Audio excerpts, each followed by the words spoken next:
Welcome to the channel, my friends.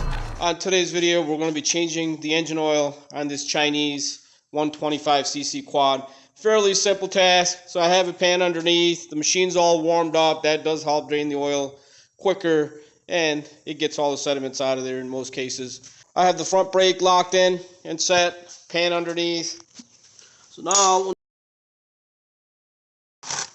underneath on the pan, you will see a 17 millimeter drain plug, which is right here. There is another drain plug looking bolt, but do not remove that one. That may be for a chain tensioner or a cam or something. This 17 millimeter is the one that we need to remove.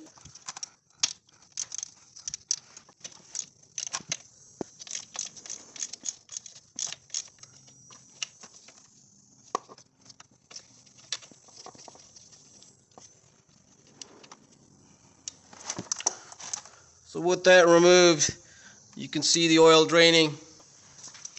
And we'll also loosen up our filler cap. This is where the dipstick is.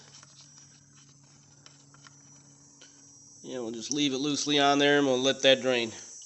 It does help to prop the machine up on the rear end, lift it up a little bit. That helps it drain a little bit better, since the drain plug on the crankcase is kind of on the forward end. So I also did put some diesel fuel in the crankcase here to let it flush out all the sediment that may be at the bottom of that crankcase. You can also use gasoline, but you want to be careful so you're not dumping it on any hot surfaces, or as it is quite flammable. Now that it's fully drained, we're ready to go ahead and put that drain plug back on, and let's fill this thing with some oil. Now you want to make sure this washer, this crush washer, is intact on there. Sometimes they can be copper, rubber, or even plastic. In my case, it looks like it's just an aluminum.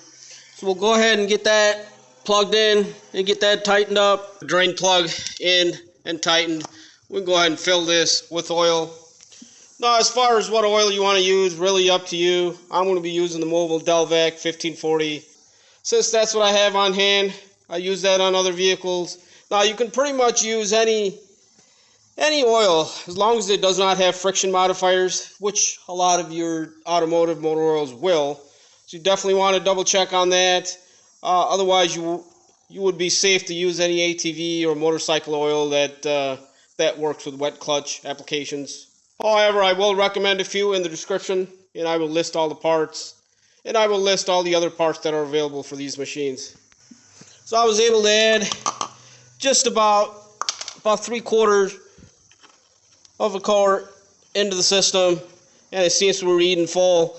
We'll fire it up, let it warm up, and we'll check the oil again, and we'll top it off accordingly. Hopefully this video has helped someone out. I thank you for watching.